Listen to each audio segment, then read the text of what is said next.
My name is Francis Conrad, and I help people to live the life that they love.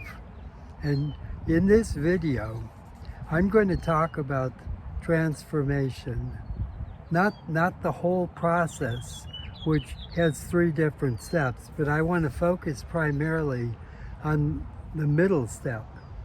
And so, if we recall, a transformation starts when something that's no longer useful, something that's ready to change, to go, something that's no longer a part of our life, that sets in motion a journey towards what?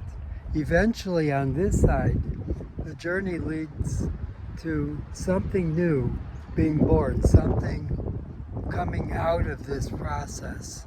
So we say that there's three steps to the process. You let go, and then the middle step is in between. You've let go, but what's wanting to come together hasn't happened yet. So there's an in-between step, and then out of that, things begin to emerge and come together, and something new is born. 3 steps. Starting with a loss, ending with a new beginning, and a place in between. And what we're going to focus on today is that place in between. I've often felt that this is similar in developmental steps for children growing up. It's very similar to the adolescent phase. Adolescence is not truly a phase in its own, but it's a transition between childhood and adulthood. So the adolescents will make it very clear. I'm not a child. I'm no longer a child. Don't think of me that way. Don't treat me that way. But on the other end, it's like, I'm not an adult yet either. Don't expect that I have to have all the responsibilities. I'm still a teenager. I'm still a kid. So what is adolescence? The adolescent says, I'm no longer a child, and on the other end, I'm not yet an adult. I'm not an adult, I'm not a child, I'm in between. And so I call this the in-between step. And the reason I want to talk about it in more detail and in more depth today is because I think it's a very crucial step, and it would be easy for it to get set aside and not given the attention it deserves. So let me start with a story. A number of years ago, when I worked as a psychotherapist in a community mental health center, and I was working with mostly adolescent people who were in trouble with the law, who were substance abusers, and also with their families. And I spend a lot of time both working with the courts, substance abuse groups, and also in the schools. So that was my profession, and I got to a place where I started to realize that this is no longer the profession that I signed up for 35 years ago. It's so different. There's so much of a shift in emphasis away from the quality of care and the concern for treatment of clients, and more towards protecting the worker from lawsuits, following regulations for payment, and documenting things so that everything that can be billed is properly documented. Well, these things had become so prevalent that I felt like the whole profession of being a therapist was losing ground, and therapy was no longer considered what it was when I first, entered the field. And so I began to think, how long can I stay in this with the direction it's headed? It's not the kind of work I really focus on. and I need to really make some tough decisions. Well, that feeling built up over time, and eventually I handed in my notice. It was like obvious to me that it was time to move on. But one thing was clear. I didn't want to be a therapist in that environment anymore. But on the other end, I had no idea what I wanted to be. What I knew about myself is I'm the kind of person, I need something to be busy. I need to have a way to give. That's my personality, it's my nature. I give to people and I want to contribute. Giving up my profession as a therapist meant that I had no idea how I was going to do this.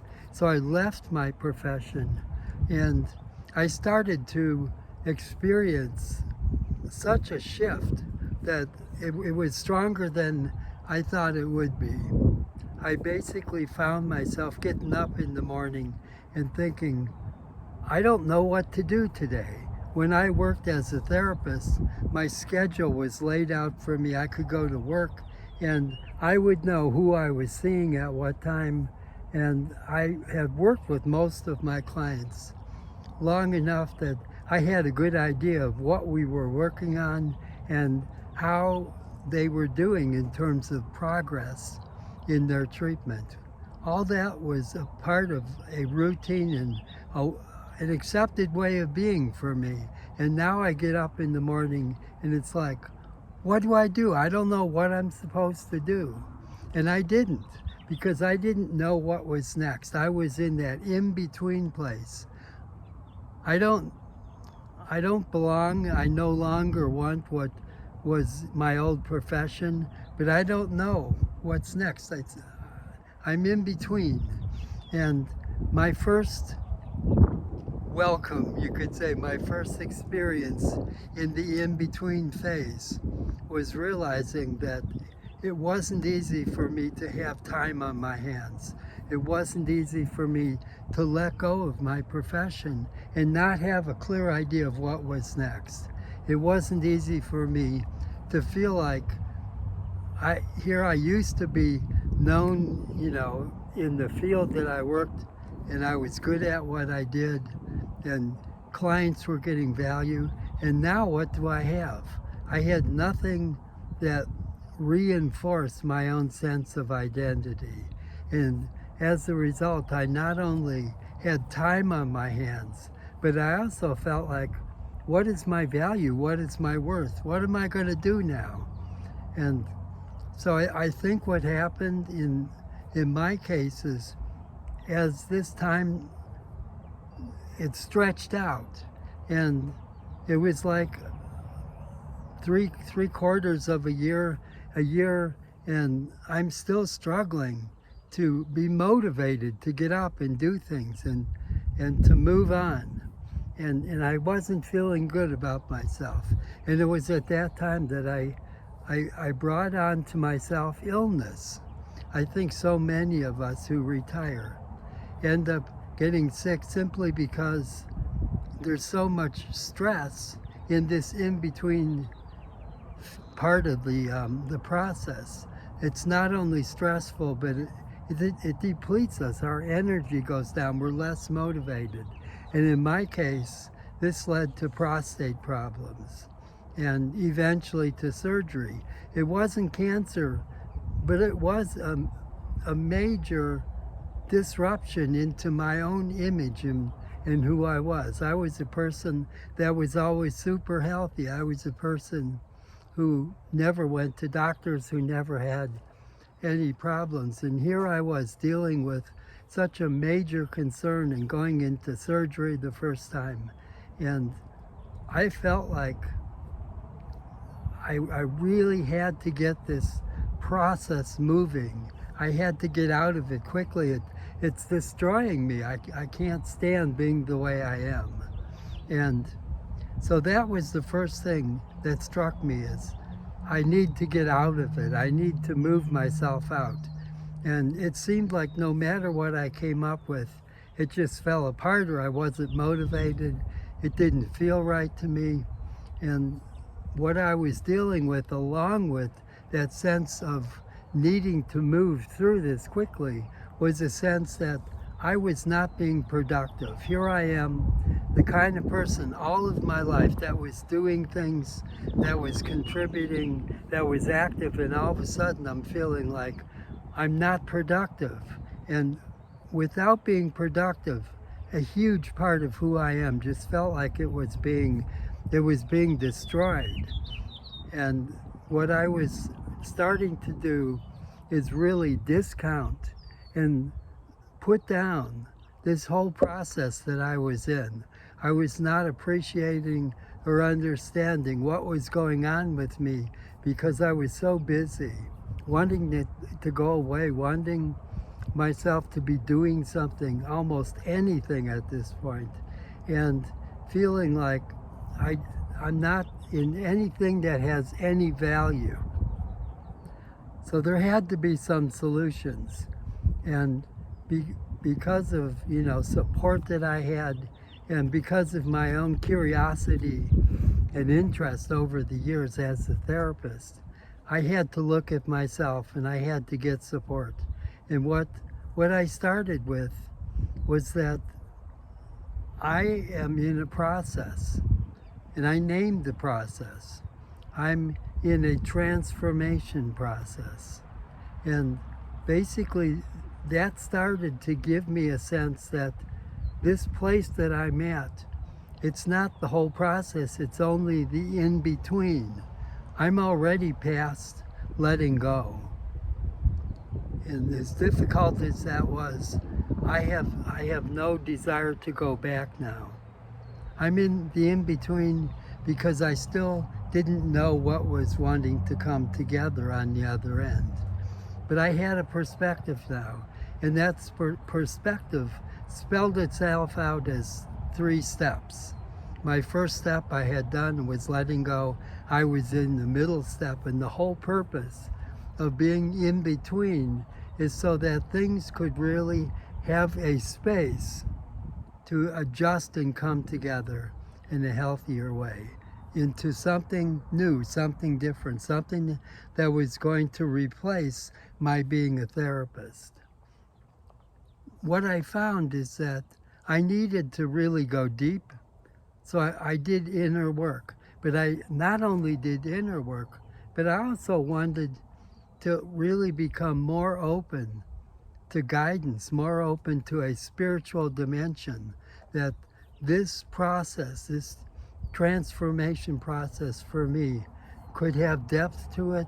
And in order for me to be in that space, I began to increase the tools that I have for becoming more sensitive and present to the world around me and to the world within that was going on inside of my own thinking, my attitudes, but also my feelings and my connection to other people. So I was becoming more sensitized. I was opening my heart. And lastly, what I did is I took what I understood as this process towards transformation, and I began to study it and help myself to understand, what am I going through and how am I going to use this in my next stage to help other people to move through what I'm moving through with more understanding. So there were 2 things that I thought understanding really gave me that helped tremendously. The first one is it gave me permission to know why there's an in-between stage, why it is that we need time to grieve and let go of the past, and why we need to attune ourselves and become aware of what's going on, not only in our own smaller inner and outer world, but being available and open to a much larger reality, so that what could come out of this would truly represent me at a authentic level, being true to myself at a spiritual level. And in order to do that, I understood that I wanted to open up. I wanted to be a part of something larger and to be available to synchronicities and to having guidance. And the other thing that understanding helped me to put in focus is that this process of transformation, when it's done authentically, when I allow myself to accept that this is bigger than me, I'm not the only one controlling this, but I'm being offered support from beyond my own ego, beyond my own need to be in control. And in sharing this process and being a part of something larger, what I understood is that what I'm doing is something that I've wanted all along. It's something that was the natural outcome of leaving my other profession, leaving being a therapist. And today I'm not going to go into it. I'm sure we will in more detail as we talk about transformation. But what happened as a result for me was this amazing discovery that I was suited, and it really fits me with who I am and what I want to do and be in my life, to be a coach. And that in coaching, all these things that I'm learning about transformation and all that I have gone through in order to move through this process, and especially to give myself permission to have what I needed to stay anchored and to get through this in-between phase. All of that is part of what I now have to offer others. And it makes sense that, yeah, I learned the hard way, but I also have the opportunity to share this. And I have the opportunity to tap into all the different resources that I developed as a therapist, the thousands of groups that I worked with over the 35 years as a therapist. All of that training and all of that sensitivity, all of that experience, I now bring with me as I work as a coach. And all of the process that was so difficult for me, losing my identity and allowing myself to fully experience this in-between phase, all of that, when I look back at it from the perspective of being a coach, I can now look back from that perspective and say, all of it, letting go of my profession as a therapist, going into that dark period, allowing myself to experience the full grieving and letting go of my past profession, and then moving into discovery that there was a new job for me, there was a new mission, and all of what I'm going through makes sense as preparation so that I can better serve people as a coach. People who are like me, wanting to transform their lives successfully and come out of it being a better person, come out of it with a higher level of consciousness, come out of it being anchored in their authentic true self, come out of it being all they can be. And this is my hope for everyone, and that my own journey is well worth it in terms of the benefits that I can reap now. So thank you for listening. I'm in the beginning of learning how to do YouTubes, and anyone who puts comments down or leaves likes or whatever, I really appreciate it, because even though I'm at the beginning, this is how everything, in my mind, this is how everything develops. It has to start from a beginning, and whoever you are out there, you're part of this. Thank you for joining me and being with us. So my goal, as always, is to help people to have the life that they love.